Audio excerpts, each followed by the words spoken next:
아멘. 장미같이 찬양하셨습니다. 네. 모든 영광 오늘도 하나님께 올려드리시기를 축복합니다. 네.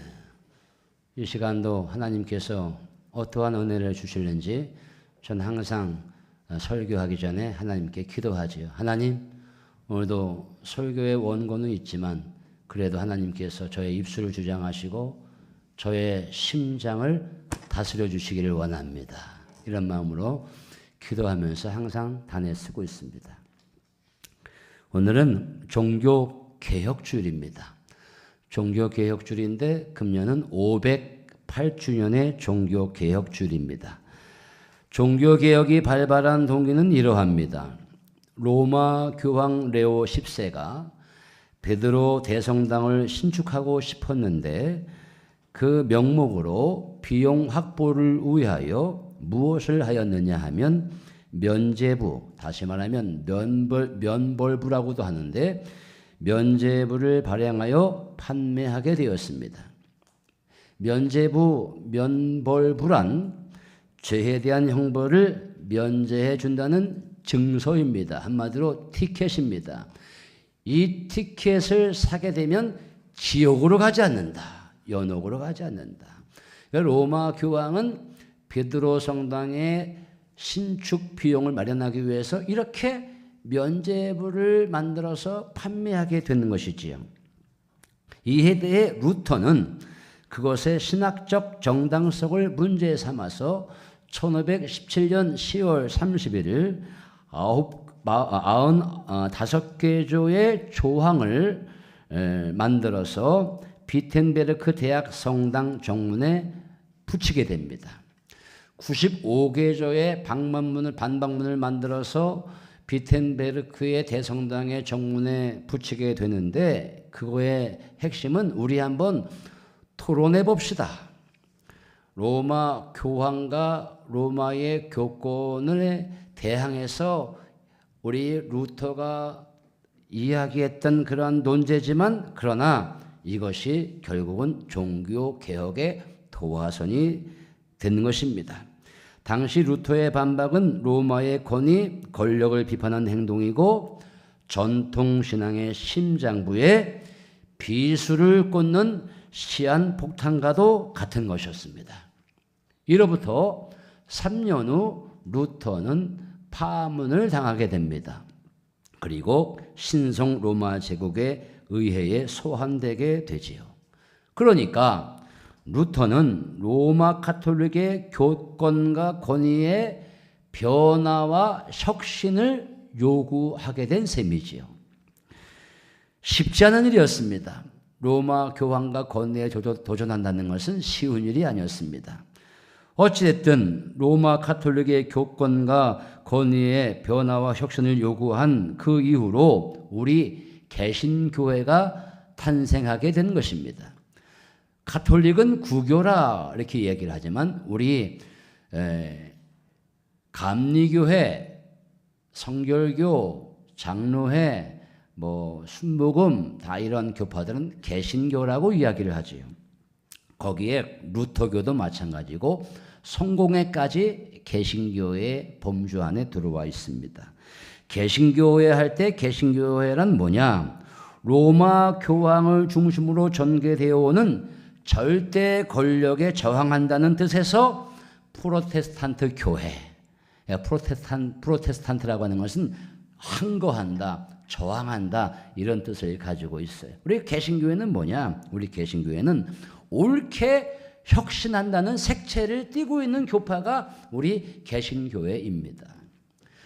금년은 508주년이라고 그랬으니 2017년은 500주년이 되었지요. 지금부터 8년 전에 2017년에 종교개혁 500주년을 기념하면서 전 세계의 많은 교인들이, 지도자들이 독일에 모여서 종교개혁 500주년을 기념했습니다. 우리 한번 다시 우리 교회가 개혁되어야 되고 새로 태어나야 된다. 그래서 독일에서 그 행사를 하게 되었는데 전 세계의 종교 지도자들이 왔으니 얼마나 미어 터지겠습니까? 호텔도 다 10,000원이지요. 뭐 가는 곳마다 거리마다 다 종교 개혁 그 행사로 아주 길가가 그냥 아주 그냥 인원들로 꽉 찼지요. 그런데 중요한 것은 행사로는 참 멋있었지만 과연 개혁은 되어지고 있는가? 과연 우리 전 세계의 교회가 개혁은 되어지고 있는가? 개혁의 바람은 일어나고 있는가? 언제나 개혁은 우리의 숙제요, 우리의 과제인 것 같습니다. 저는 오늘 종교개혁 주일을 맞이해서 택한 본문이 출애굽기 3장 1절로 5절 말씀, 더 나가서 9절로 10절의 말씀, 아니 쭉 3장의 전체의 말씀이라고 생각해도 과언이 아닌데, 오늘의 이 출애굽기 3장의 말씀은 어떤 말씀이냐? 하나님께서 모세를 부르시고 택하는 장면이 이 출애굽기 3장의 말씀이에요. 구약 성경의 유명한 성경 인물들은 항상 하나님께서 부르시고 택하는 소명에 관한 내용이 있어요. 아브라함의 말씀은 창세기 12장 1절 말씀에 하나님께서 갑자기 아브라함에 나타나셔서 너는 너의 본토 친척 아비집을 떠나 내가 너에게 지시하는 땅으로 가라. 하나님께서 아브라함을 부르시는 장면. 이사야 6장 말씀 보면 하나님께서 이사야를 부르시는 장면. 사도행전 9장의 말씀 보면 주님께서 바울에게 나타나셔서 바울을 당신의 제자로 삼으시는 그 역사적인 소명의 장. 하나님께서 모세를 부르시는 소명장은 이 출애굽기 3장이 유일한 성경의 말씀입니다. 그러므로 여러분 오늘 출애굽기 3장의 말씀을 통해서 여러분 은혜 받게 되시기를 주님의 이름으로 축원을 드립니다. 모세는 어떠한 환경에서 자라났을까요? 그동안 오늘 출애굽기 3장에 오늘 말씀이 있기 전까지 모세는 어떠한 환경에서 자라났을까요? 애굽의 바로 궁전에서 자라났습니다. 모세는 태어나자마자 모든 사내의 아이는 다 죽여라라고 하는 바로의 명령을 붙잡고, 사실 모세는 나일강에 버려지게 되었습니다만 그의 어머니가 파피루스 갈대를 엮어서 그 안에 모세를 넣고 누군가가 난 건져주겠지. 그래서 결국은 바로의 딸에 의해서 건진받게 되지요. 모세는 애굽의 궁전에서 40년을 보냈습니다. 그런데 결국은 이 모세는 바로 왕의 울타리 안에서 40년을 살았는데 나름대로 바로의 울타리 안에 살았으니까 편안하게 살게 된 거지요. 그런데 어느 날 히브리 민족이 고통받는 것을 보고 이 모세가 애굽 사람을 죽이게 됩니다. 살인하게 됩니다. 같은 히브리 민족이 애굽 사람에 의해서 고통받는 것을 참을 수가 없어서 이 모세는 우리 히브리 민족이 고통당하니까 애굽 사람을 쳐서 죽이게 되지요. 그래서 결국은 모세는 미디안 광야로 도망쳐 나옵니다. 미디안 광야 하면 지금의 사우디 아라비아라고 하는 지역으로 생각해 볼 수 있겠습니다. 이집트에서 사우디 아라비아까지 걸어오려면 얼마나 먼 거리를 걸어왔겠습니까? 거기 그 미디안 광야에서 모세는 40년 동안 장인 이드로의 양을 치는 목자의 삶을 살게 됩니다. 그런데 이런 상황 중에 어느 날 하나님이 모세를 호렙산으로 인도하십니다. 하나님이 인도하신 겁니다. 본인이 가고 싶어서 호렙산으로 가는 것이 아니라 사실상 성경 말씀 보면 하나님이 모세를 호렙산으로 인도하신 겁니다. 그 호렙산 가까이에 갔을 때 무슨 일이 일어나느냐? 여러분 오늘 성경 말씀 보시다시피 떨기나무에 불은 붙었는데, 나무에 불이 붙었으면 나무가 사라져야 정상인데 사라지지 않고 계속 떨기나무 한가운데 불꽃이 있는 거예요. 참 희한하다. 그래서 모세가 그 떨기나무에 불꽃을 보려 가까이 가는 그 과정 속에 하나님의 음성이 들려오는 것이지요. 자, 여러분 우리 함께 하나님의 말씀을 다시 한번 읽어보도록 하겠습니다. 4절의 말씀입니다. 3장 4절의 말씀. 3장 4절 시작. 여호와께서 그가 보려고 돌이켜 오는 것을 보신지라.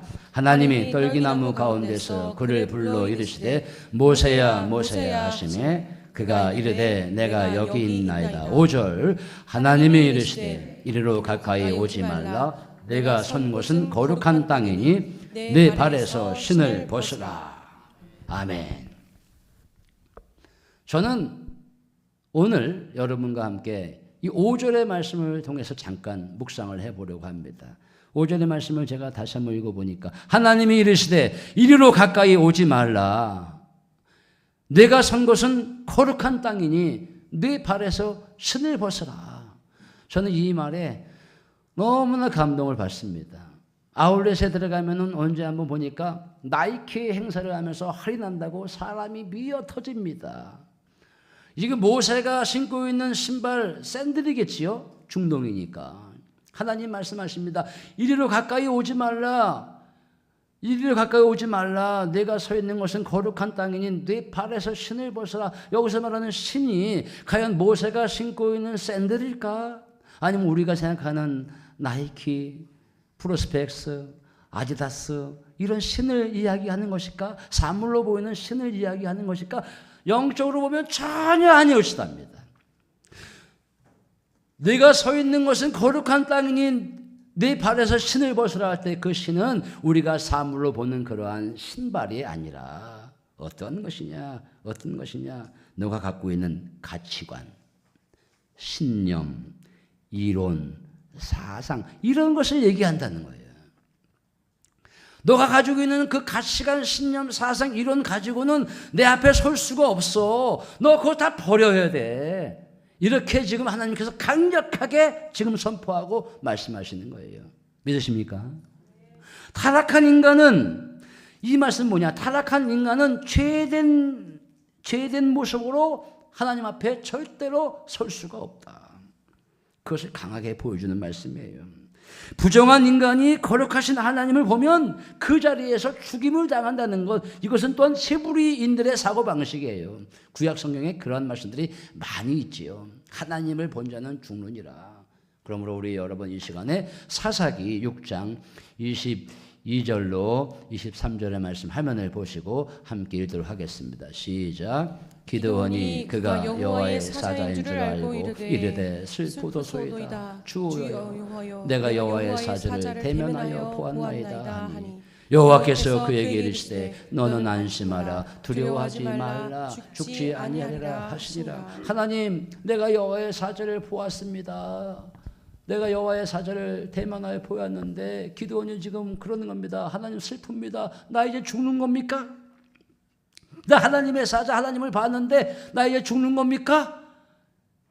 왜? 거룩하신 하나님을, 부정한 인간이 하나님을 지금 배웠는데 이거 죽는 것입니까? 라고 하니까 하나님께서 걱정하지 말라, 안심하라, 두려워하지 말라, 죽지 아니하리라. 그러니까 이 당시에 히브리인들의 사고방식은 부정한 인간이 거룩하신 전능하신 하나님을 보면 그 자리에서 죽는다라고 생각을 한 거예요. 그러니까 모세도 오늘 6절 말씀 보니까 이렇게 이야기합니다. 모세가 너무 두려운 나머지 모세가 하나님 배우기를 두려워하여 얼굴을 가리었다. 하나님 배우기를 두려워해서 얼굴을 가리었다. 그러니까 부정한 인간은, 죄된 인간은 하나님 앞에 설 수가 없다는 거예요. 다시 말하면 자기의 신발을 신고 부정한 가치관, 신념, 사상을 갖고는 거룩하신 하나님 앞에 설 수가 없는 존재라는 것을 알려주는 거예요. 내 발에서 신을 벗으라. 또 하나, 내 발에서 신을 벗으라. 이 말씀은 어떤 말씀이냐? 지금까지 너가 가지고 있는 가치관으로는 이스라엘의 위대한 지도자가 될 수 없다.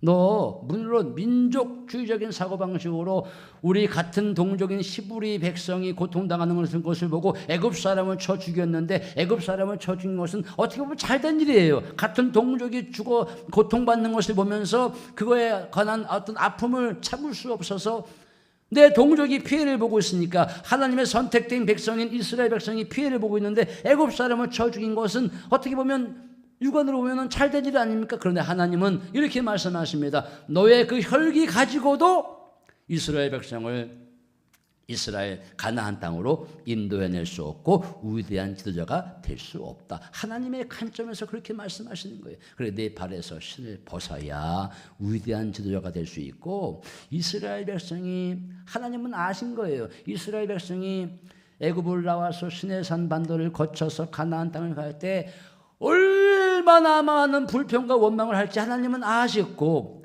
그 많은 불평과 원망 가운데 그 백성들이 인도에 내려면 그냥 평범한 사람을 지도로 세울 수는 없고 너 발에서 너의 가치관, 신념, 이 사상을 다 벗어던지고 내가 주는 신발로, 내가 주는 신념으로, 내가 주는 뜻으로 그들을 인도에 내야 돼.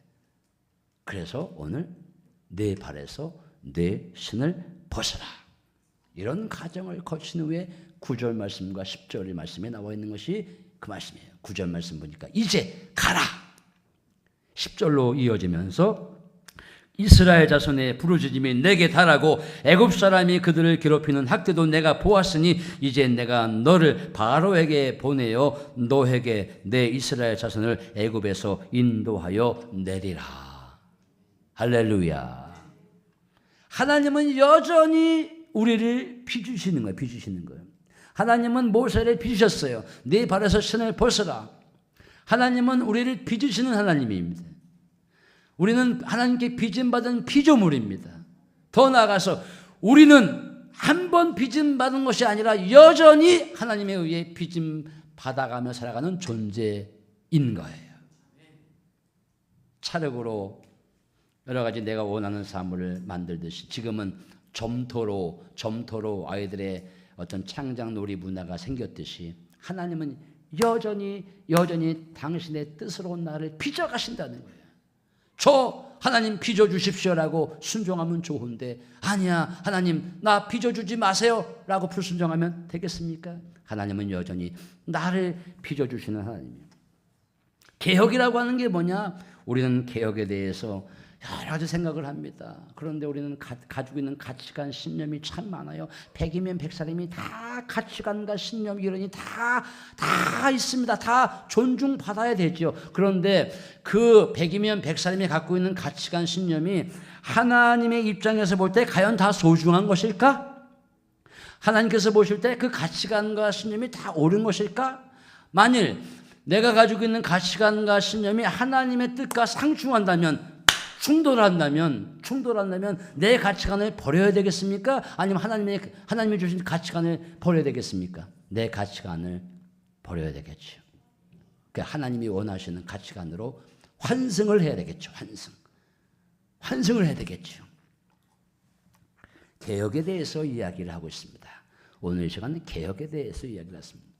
예전에는 우리 교회하면 동네에 딱 하나, 그저 그 동네에 있는 교회가 감리교회면 내가 감리교회 출신자가 되는 것이고 우리 동네에 장로교회가 있으면 내가 그 교회에 딱 나가는 순간 난 장로교인이 되는 거, 그렇게 우리가 살아왔잖아요.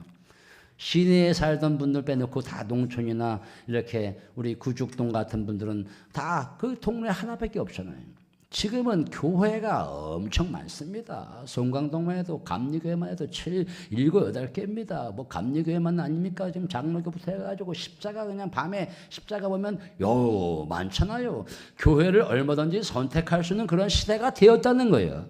교회도 이 동네에 하나만 있을 때는 그 교회 나가면 되는데 지금은 많은 교회 가운데 내가 선택을 해야 돼. 아니 식당에 칼국수 하나만 팔면 그 칼국수만 사 먹으면 되는데 어느 식당 가면 너무나 메뉴가 많아. 그거 고르는 것도 아주 고민이에요. 거기다가 우리가 백화점 가서 마트에 가서 물건을 사도요 그냥 사는 게 아니잖아. 집었다가 놨다가 또 물건이 좋은가 나쁜가, 가격은 비싼가 싼가, 또 뭐 원산지는 어디요? 그게 다요? 가성비가 또 좋으냐 나쁘냐 이것도 봐야 되잖아요. 마트만 갑니까? 지금은 이제 우리가 앉아가지고 얼마든지 뭐 다이소도 있어. 다이소는 왜 다이소예요? 다 있기 때문에 다 있어. 그런데 여러분 우리가 꼭 마트나 백화점을 가야 합니까? 지금 이제 얼마든지 앉아가지고 선택하는 거예요. 쿠팡에서 우리가 모든 걸 선택하면 다 집으로 온다니까요. 그래서 우리가 생겼습니다. 쿠팡은 나의 목자시니 내가 부족함이 없으려다. 그런 시대에 우리가 살고 있어요. 골목 상권이 다 사라지는 시대야. 지금은 다 대형마트로 백화점으로 다 가잖아요. 그 말은 뭐야? 이제는 대형교회, 다 대형교회로, 교회를 선택할 때 다 대형교회로, 이제 중소교회, 비전교회 잘 안 가, 비자리교회 잘 안 가잖아요. 왜? 대형교회 가면은 나에게 뭐 시키는 것도 없고, 그냥 편히 갔다가 앉아서 예배 드리고 오니까 내가 무슨 봉사할 일도 없고, 그러니까 편하거든. 그러니까 썬데이 크리스천으로 있기 아주 편하니까 대형교회 가는 거예요. 무슨 뭐 은혜 받아가지고 믿음이 철저하게 넘쳐나가지고 대형교회 가는 게 아니야. 우리 그런 시대에 살고 있어요. 목사의 설교도 마찬가지고, 목사의 설교도 선택하는 거예요. CBS, CTS, 유튜브 얼마든지 좋은 설교 많이 있습니다. 여기 있는 너도 그 목사의 설교는 저 밑에 하급에 속하지만, 여러분은 유튜브나 뭐 엄청난 설교, 엄청난 기가 막힌 설교 많이 있습니다. 물론 설교 은혜가 있어야 되지요. 그러나 여러분, 설교의 홍수 속에 살아가면서 우리는 설교도 선택한다니까요. 설교를 선택하다 보니까 어떨 때는 제가 그런 생각을 해요. 빨리 예수님 오셨으면 좋겠다. 설교 준비하는 게 얼마나 힘든지 빨리 예수님 오셨으면 좋겠다. 여러분, 저를 바라보지 마십시오. 전 연약한 종에 지나지 않아요. 여러분, 제가 가리키는 하나님, 예수님에게 집중하십시오. 기가 막힌 설교를 너무 원하지 마세요. 초대교회의 베드로나 바울은요, 설교를 할 때 현학적인 설교를 했습니까? 문학적인 설교를 했습니까? 지적인 설교를 했습니까? 아니면 예술적인 설교를 했습니까? 아니야. 제가 항상 좋아하는 게 있어요. 우리 베드로나 바울은 그가 경험한 예수님, 그가 은혜 받은 하나님, 구약으로부터 이어져 오는 하나님의 섭리와 역사 그대로를 설교한 거야. 성경 말씀 그대로를 설교한 거야. 더 나가서 하나야, 주 예수를 믿으라. 그러면 너와 내 집이 구원을 받으리라. 이거 설교한 거예요. 이거 설교한 거. 근데 우리는 너무나 날마다 차원이 높은 설교를 원합니다. 하나님, 나에게 차원 높은 설교를 주시옵소서.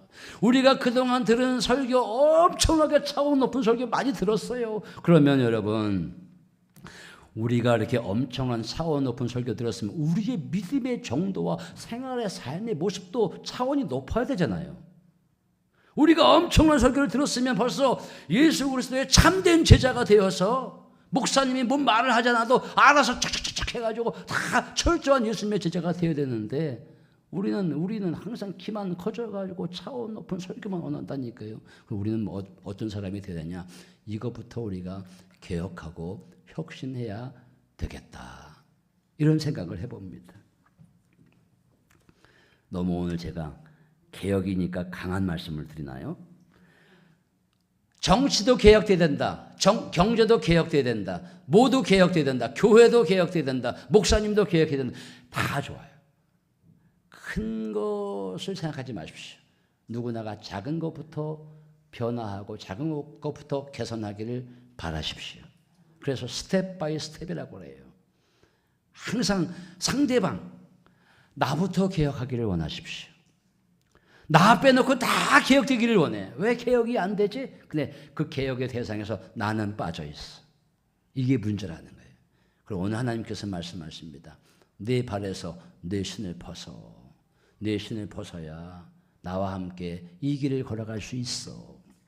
스텝 바이 스텝. 큰 것을 원하지 않습니다. 하나님은 작은 거라도 내 발에서 내 신을 벗어 개혁되기를 원해. 스텝 바이 스텝이야. 한 걸음. 스텝 바이 스텝이 뭔지 알아요? 한 걸음씩만, 조금만. 예배로 보면은 이런 겁니다. 새벽기도로 말하면 이런 겁니다. 새벽기도 생전 안 하는 분이 어느 날 너무 은혜 받아가지고 새벽기도 가기로 결단했어요. 그래가지고 묵상 노트에 썼습니다. 하나님, 이제부터 내가 새벽기도 한 번도 안 갔는데 1년 365일 새벽기도 가겠습니다. 이거 새빨간 거짓말입니다. 점진적으로 일주일에 한 번만이라도, 일주일에 2번만이라도 내가 새벽기도 가겠습니다. 이게 점진적인 변화, 혁신입니다. 예배도 마찬가지죠. 오후 예배부터 오후 예배도 오늘 드리고 가겠습니다. 수요 예배 드리겠습니다. 하나씩 변화되어 가는 거죠. 히브리서 10장 25절 모이기를 피하는 어떤 사람들의 습관과 같이 하지 말고 오직 권하여 그날이 가까움을 볼수록 그리하자. 마지막으로 내 안에 있는 쓴뿌리, 부정적인 마음, 불순종을 개혁해 나가시길 바랍니다. 히브리서 12장 15절 말씀 함께 읽겠습니다. 히브리서 12장 15절 말씀 시작. 너희는 하나님의 은혜에 이르지 못하는 자가 없도록 하고 쓴뿌리가 나서 기럽게 하여 많은 사람이 이로 말미암아 더럽게 되지 않게 하며. 아멘. 여기서 중요한 단어가 하나 있습니다. 쓴뿌리가 나서 기럽게 하며, 쓴뿌리가 나서 기럽게 하여 많은 사람이 이로 말미암아 더럽게 되지 않게 하며. 나의 마음속에 있는 쓴뿌리가 나오는 건 좋은데 나의 마음속에서 나온 쓴뿌리 때문에 주변에 다른 사람들도 다 더럽게 되는 거예요. 내 불평이 내 불평으로 끝나면 좋은데, 내 원망이 내 원망으로 끝나면 좋은데 나의 원망과 불평이 전 교회 공동체를 망가뜨린다는 거예요. 오늘 어떤 것이 개혁돼야 되냐? 불순종이 순종의 사람으로 개혁되기를 하나님 원합니다.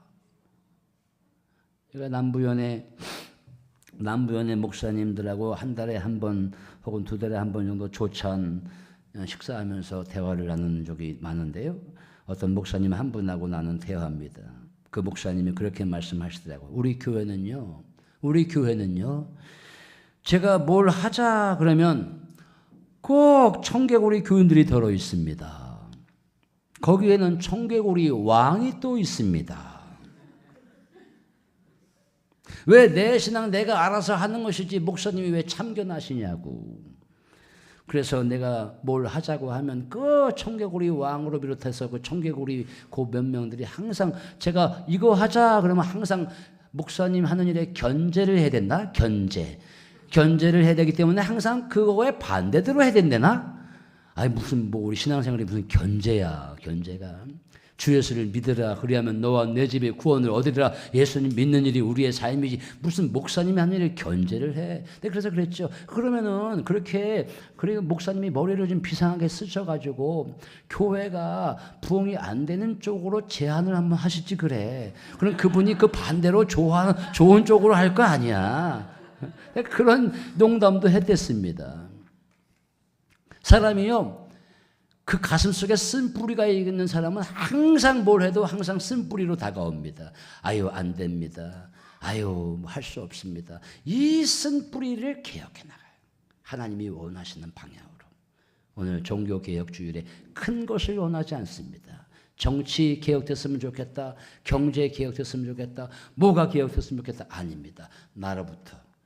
나에게 개혁되어야 될 것이 뭐가 있는가? 내 발에서 신을 벗을 만한 내용이 뭐가 있는가? 오늘 한번 따져보시고 하나님이 원하시는 신발로 환생하시고 갈아 신게 되시기를 주님의 이름으로 축원을 드립니다. 그래서 하나님이 원하시는 믿음의 거장들 되시기를 주님의 이름으로 축복합니다.